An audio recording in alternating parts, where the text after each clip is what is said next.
Здравствуйте, в эфире информационный выпуск новостей. В студии для вас работает Асан Левлаев. Сегодня в нашей программе. Владимир Константинов взял под личный контроль ход строительства школы в Фонтанах. Встреча главы Республики Крым с председателем Государственного комитета по делам межнациональных отношений и депортированных граждан. Туристический форум «Открытый Крым». Глава Республики Крым Сергей Аксенов провел встречу с председателем Государственного комитета по делам межнациональных отношений и депортированных граждан Республики Крым Зауром Смирновым. В ходе встречи обсуждалось строительство соборной мечети в Симферополе, выделение земельных участков согласно указу президента Российской Федерации о мерах по реабилитации армянского, болгарского, греческого, итальянского, крымско-татарского и немецкого народов и государственной поддержки их возрождения и развития. Обсуждение ситуации в Крыму с точки зрения межнациональных отношений Сергей Аксенов и Заур Смирнов начали с мер по реализации указа президента о мерах по реабилитации репрессированных народов. Мы занимались строительством жилья, мы занимались строительством дорог в массивах компактного проживания, мы занимались строительством сетей газоснабжения в 2 поселках, зажгли факел, для этого люди годами сидели без электроснабжения, люди годами сидели без газоснабжения. Абсолютно была четкая работа проведена по стабилизации межнациональных отношений. В разговоре был затронут и острый для крымчан земельный вопрос. Мы сегодня проводили совещание рабочее по поводу выделения земли людям, которые попадают под действие закона, который был в декабре принят. Это в том числе касается части людей, которые на самозахватах стояли.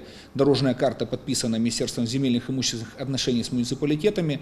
Эту программу надо завершить в ближайшее время. Руслан Исмаилович курирует этот вопрос. Около 5500 человек должны получить земельные участки бесплатно, как и было указано в законе. Я прошу вас тоже осуществлять контроль непосредственно над осуществлением этого мероприятия. Это поручение будет выполнено. Уже разработан нами порядок обеспечения земельными участками, порядок использования реестра, тот, который мы в течение практически года формировали, поэтому максимально прозрачно.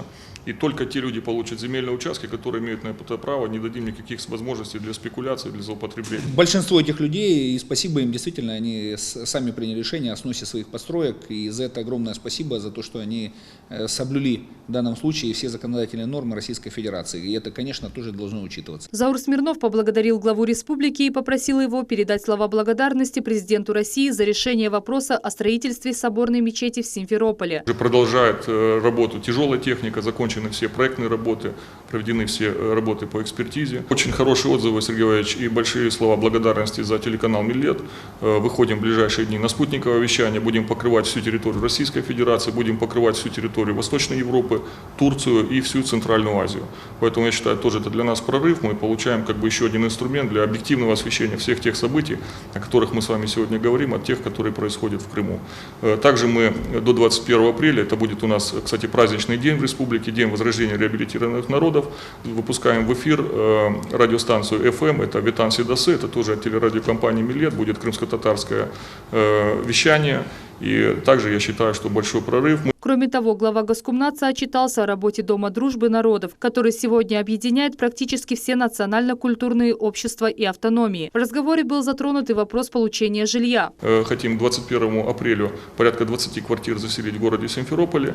Это будет под репрессированные народы. И к 18 мая мы хотим 90-квартирную вторую очередь дома полностью заселить. Сейчас, исправляя те ошибки, которые у нас были в прошлом году, делаем так, чтобы люди уже заселялись и получали полностью готовое жилье. И не только будут крымско-татарские семьи получать квартиры, будут и представители других реабилитированных народов. Мы нашли формулу. У нас армяне, болгары, греки, немцы, все, кто попадает под указ президента, будут в таком виде обеспечены жильем. И 18 мая, Сергей Валерьевич, также дата, которая у нас сейчас на пороге, мы к ней активно готовимся. Бахчисарайский район, станция Сирень. К 2019 году, это будет 75-летие депортации, мы откроем весь комплекс. Но сразу хочу сказать, что мы закладываем в основную идею комплекса – это возрождение народов. Да, мы сохраняем память, мы сохраняем историю, но мы понимаем, что нужно идти вперед, нужно развиваться, репрессированные народы должны быть реабилитированы. Главная задача вашего комитета – сохранить мир и уважение в Крыму между людьми разных национальностей. Заур Смирнов сообщил, что сейчас идет подготовка к празднованию Хыдырлес 3 мая. На прежнем месте на трассе Симферополь-Бахчисарай. А к Дню Победы в парке имени Гагарина будет открыта дополнительная стела с именами героев и полных кавалеров Ордена Славы, уроженцев Крыма. Мы, кстати, привлечены 7 числа к суду как сторона по запрету Меджлиса как экстремистской организации. Будем полностью здесь поддерживать сторону обвинения, готовим все материалы. Считаю, что Меджлис утратил право называться крымско-татарским. Действия по блокаде Крыма, действия по организации вооруженных формирований, незаконных экстремистских организаций, которые происходят в Украине, при непосредственной организации Меджлиса, при его участии, конечно же, давно уже перестали давать ему право называться крымско-татарским. Я уверен, что такая организация в Крыму и в Российской Федерации должна быть запрещена. Мы будем это отстаивать в суде. Во время разговора обсуждались и другие проблемы, касающиеся выполнения указа президента России о реабилитации депортированных народов.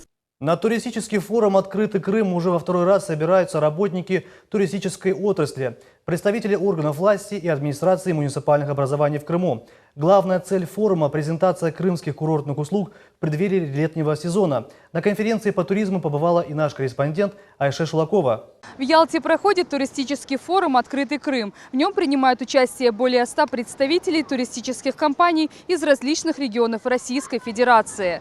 Основная цель форума – организация деловой площадки для обсуждения наиболее актуальных вопросов развития туриндустрии, создание условий для проведения переговоров и установления перспективных контактов между туроператорами и другими участниками туристического рынка. Фирма Зиры Фатеевой в туристическом бизнесе уже 15 лет. Недавно они стали предоставлять услуги в сфере онлайн-бронирования. Зира Ханым рассказала об особенностях этого направления деятельности.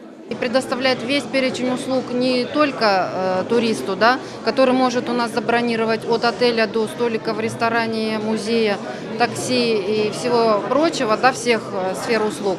Но и мы взаимодействуем с ательерами, оказываем им информационные услуги. Оксана Шустикова, сотрудник Всероссийского сервиса онлайн-бронирования жилья, принимает участие в форуме не впервые. Она отметила, что туристы, предпочитающие отдых на Черном море, чаще выбирают Крым, а не курорты Краснодарского края. Бронирование началось еще в ноябре прошлого года. В прошлом году в основном запрос был популярный в интернете «Отдых в Крыму». То есть турист российский, он плохо знал Крым, он не выбирал конкретные города. Сейчас же именно набирают в интернете преимущественно это отдых в Ялте, отдых в Евпатории, отдых в Севастополе. То есть это вот именно города, которые больше всего сейчас ищут. Гость форума, тележурналист, президент школы искусств и медиатехнологий Арина Шарапова поделилась с участниками конференции информацией о том, какой образ Крыма сложился у россиян и чего ждут гости полуострова этим летом. Известная телеведущая считает образование частью экономики туризма.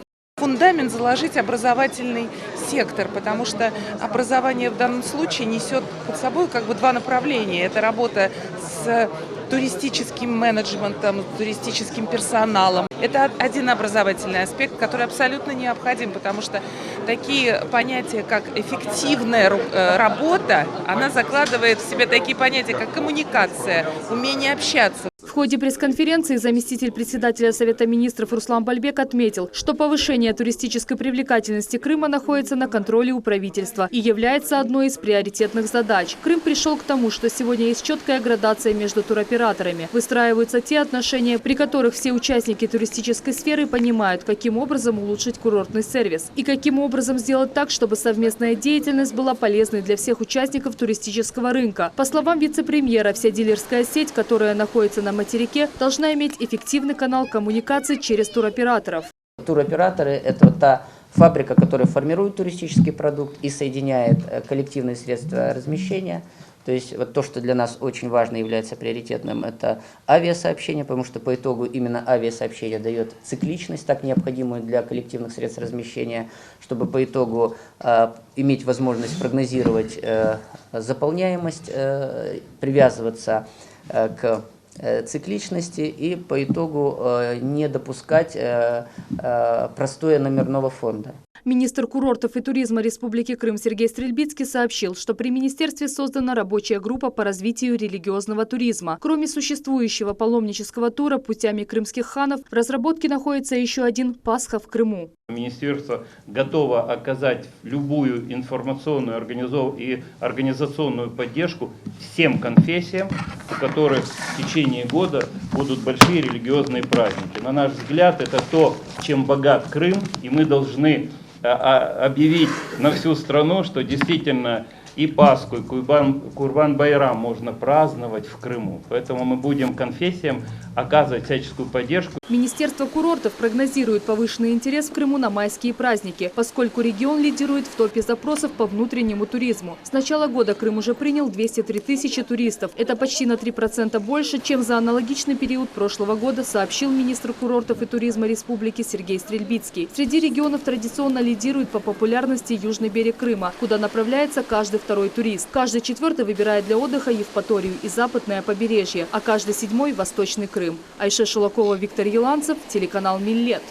В Ялте в районе Ливадии ведутся работы по восстановлению участка дороги, пострадавшего от оползня 2 года назад. На это из бюджета республики выделено 114 миллионов рублей. На площадке уже работает вся необходимая техника. На следующей неделе при помощи буровой установки будут забиты сваи глубиной до 25 метров. Это создаст основу для предотвращения оползневых процессов. Завезен ряд конструктивных элементов, которые будут собой являть именно подпорную стену оползня и ограничат его. На площадке работает достаточное количество людей, которые обеспечивают сегодня темп работы. Поэтому надеемся, что все сроки будут выдержаны в должном порядке, в должном уровне. Ремонт участка дороги Ялта-Гончарная планируется завершить в течение 90 дней. Спикер Крымского парламента Владимир Константинов взял под личный контроль ход строительства школы с крымско-татарским языком обучения в Симферопольском микрорайоне Фонтаны. Об этом он сообщил во время посещения места строительства будущего учебного учреждения. Проект сложный. Нам не просто нужно построить школу и посадить детей. Нам нужно сделать общеобразовательный, культурно-воспитательный центр с крымско-татарским языком обучения. Но мы хотим сделать межнациональный центр для того, чтобы вот именно с детства воспитывали детей в правильном уже русле. Это будут будущие крымчане, которым жить в этом полуострове. Для нас это очень важно. Мы хотим это сделать на высоком уровне. И этот проект и главы республики, и правительства, и Госсовета. Жители Центрального района Симферополя жалуются на состояние дорог. Уже много лет они добиваются решения этого вопроса, но до сих пор проблема не решается. В ситуации попыталась разобраться наш корреспондент Султания Ситакаева.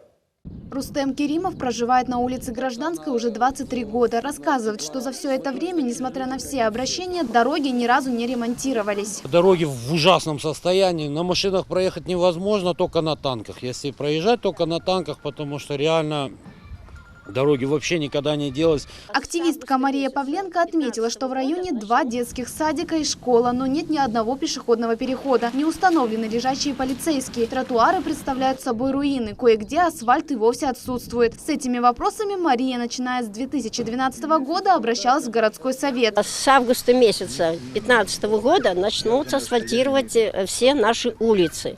Но сегодня же какое число? Август месяц нет. Улицы грязные, все в ямах, фонарей, говорю, нету. Председатель Симферопольского городского совета Виктор Агеев прокомментировал ситуацию для нашей программы. Мэр сообщил, что в этом году планируется выполнить большой объем работы. По его словам, сегодня проходит процедура выявления добросовестных подрядчиков, которые будут ремонтировать дороги качественно и с гарантийным сроком. Конечно, необходимо их приводить все в порядок, и улицы, и фасады, и освещение, необходимо придавать городу настоящий облик столичного города, столицы Крыма. Также Виктор Агеев отметил, что работы необходимо начинать срочно для того, чтобы жители города заметили, что перемены к лучшему в городе начались. Султания Ситакаева, Аким Бекиров, Эдем Исмаилов, телеканал Миллет. Жители села Партизаны Кировского района жалуются на то, что в селе дают воду только на 2 часа в сутки. Они обращались в районную администрацию с просьбой решить проблему. Увенчалось ли это успехом, расскажет Мавилий Юб. От перебоев с подачей воды в селе Партизаны страдают уже более 5 лет. Жители говорят, что даже питьевой воды едва хватает. Об орошении огородов и полей вообще нет речи. На 2 улицах воды нет вовсе. Проблема воды – это самая острая и большая проблема нашего села. Я прошу о помощи, помогите. На 2 улицах, в которой нет воды, здесь живет в основном наш народ. В селе существует 2 скважины. Только одна из них передана в эксплуатацию. Ее производительность невелика, не позволяет обеспечить водой всех. Директор коммунального предприятия Кировского района «Чистота и порядок» Игорь Носков говорит, что график подачи воды связан с графиком отключения электроэнергии. Сегодня график подачи воды, если нам позволяет графики отключения электроэнергии, мы подаем 5 часов в день воду. Но опять же, это только на 300 абонентов централизованного водоснабжения. Те, которые ближе находятся к разбору, они получают Более, скажем так, больше воды те, которые дальше, соответственно, не видят ее в тех объемах, каких как бы мы подаем. Мы подаем как бы всю воду, которую мы успеваем накачать. Игорь Носков говорит, что пока люди не установят приборы учета и не будут дорожить водой, эта проблема не решится. Однако установка счетчиков для жителей села стоит слишком дорого. Мавиле Июб, Эдем Исмаилов, Асан Тивадинов, телеканал Миллет. Карантин по болезни домашней птицы введен в 5 регионах Крыма. В подсобных хозяйствах Первомайского, Симферопольского, Красноперекопского, Черноморского районов и городского округа Судак выявлен очаг болезни Ньюкасла. От так называемой псевдочумы погибает от 60 до 90% заболевших кур.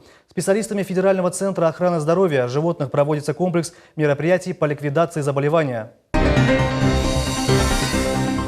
Крымчане смогут бесплатно получить копии утерянных украинских документов. Соответствующий проект разработали специалисты Госкомрегистра. Он был рассмотрен Советом министров Республики Крым.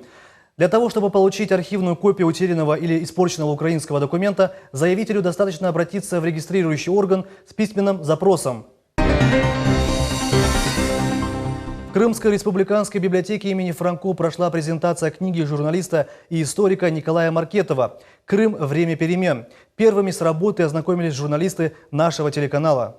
Книга посвящена новейшей истории полуострова 20 и 21 веков, включая события Крымской весны. Тираж составляет 1000 экземпляров. Выпущено издание за счет государственного бюджета. Автор к работе над книгой приступил несколько лет назад. Важно отметить, что в одной из глав Николай Маркетов описал годы депортации крымских татар. Я очень внимательно просматривал и в архивах, с которыми работал в Москве, все, что связано было с периодом депортации из Крыма крымских татар, чтобы правильно использовать архивные материалы, хронографию. Я очень много встречался с очевидцами, с участниками этого процесса. История крымских татар – это неотъемлемая часть истории полуострова непосредственно. Именно поэтому в историческом исследовании целый раздел посвящен крымским татарам.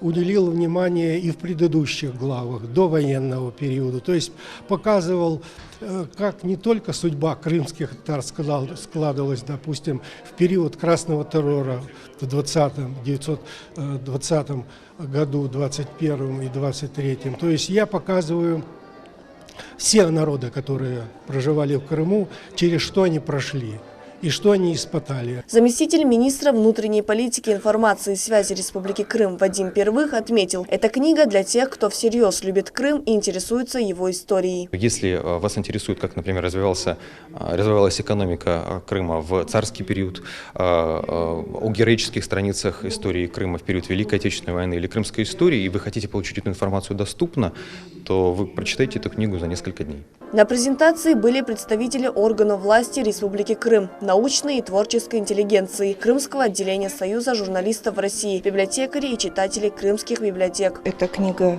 значима для нашего народа, потому что открываются новые истории Крыма. 5-я глава этой книги посвящена депортации народов Крыма, крымских татар, греков, болгар. Поэтому думаю, что для нашего народа, для наших читателей будет очень интересно познакомиться с данной книгой. Кропотливая работа с архивными и библиотечными фондами позволила автору проследить главные исторические вехи полуострова с момента присоединения к России во времена Екатерины до возвращения в состав России. Николай Маркетов планирует продолжить исследовательскую работу по истории Крыма. Гульнара Каримова, Диляра Шакетова, Алишер Алимов, телеканал Миллет. Нужно ли крымским татарам сегодня покидать родину? Куда после депортации, преодолев все трудности, возвращались наши предки? На эти вопросы ответили крымские деятели искусства и образования. Подробнее в нашем сюжете.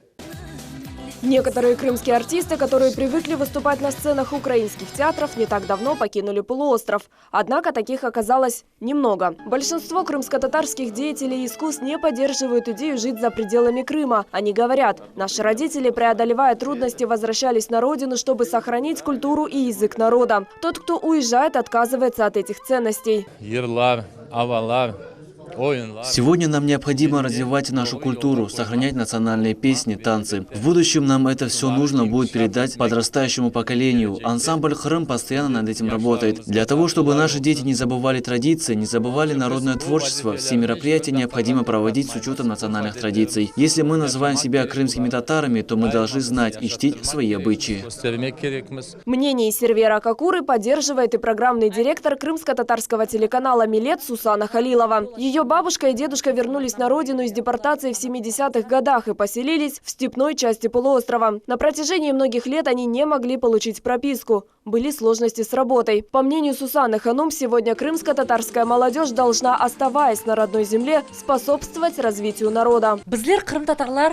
Нашему народу необходимо сегодня жить на своей родине. Я воспитана в таких традициях. Сегодня покидающих родную землю, куда с трудом возвращались наши предки, я не понимаю. Если мы уедем из родного Крыма, кто здесь останется? Я помню такой случай из жизни. Со своей младшей сестрой мы посетили Стамбул. Там мы зашли в кафетерий, хозяином которого был крымский татарин. После того, как он узнал, что мы крымские татарки, он вынес нам небольшую банку, где была земля. Как выяснилось, это была крымская земля. Я спросила: «Откуда ваши корни?» На что прозвучал ответ: из села, которое располагается близ Джанкоя. К сожалению, этот человек никогда не был в Крыму. История повторяется, и тех людей, которые покинули родину, ждет эта же участь. Заведующая кафедрой крымско-татарской филологии в Крымском федеральном университете Идея Меметова рассказывает, что когда она была маленькой, родители учили ее, вставая из-за стола в числе других пожеланий, говорить: вернуться в Крым и жить на родине. Идея Меметова преподает в университете уже 23 года. После возвращения на родину ее семья, как и большинство других, столкнулась с множеством проблем. Идея Шевкетовна призывает каждого крымского татарина уважать память предков и оставаться на родной земле. Чтобы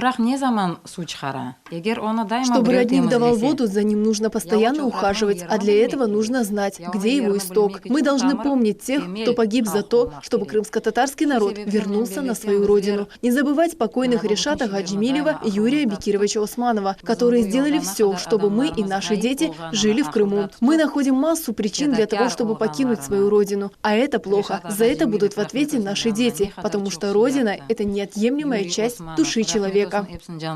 По словам председателя Госкомнатса Заура Смирнова, из Крыма уехали около 800 человек, в основном по религиозным и политическим убеждениям. Многие из них сейчас хотят вернуться на родину. Председатель Госкомнатса призывает всех деятелей культуры вернуться в Крым. Хотелось бы призвать их возвращаться.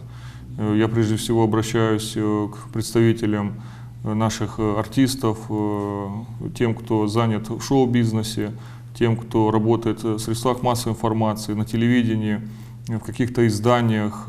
Конечно же, нужно быть творческим человеком там, где живет твой народ, и там, где твои зрители, там, где твои слушатели. Я знаю, что сегодня есть такие настроения у многих вернуться в Крым. И многие ищут, скажем, возможность осуществить это свое желание. Но, думаю, никаких опасений у них быть не должно. Крым всегда открыт для своих соотечественников, тем более для крымских татар. И народ всегда ждет своих любимцев, тем, кто приносил пользу своему народу. Жить на родине – это не просто вопрос комфорта, это гражданская позиция. Ведь от того, что мы делаем сегодня для развития Крыма, зависит, будет ли процветать полуостров в будущем. Нариман Тарсинова, Левиза Сидбелялова, Асан Абибулаев, Эдем Исмаилов, Руслан Хохлов, телеканал «Милет». На этом наш выпуск подошел к концу. Следите за новостями на полуострове. До новых встреч!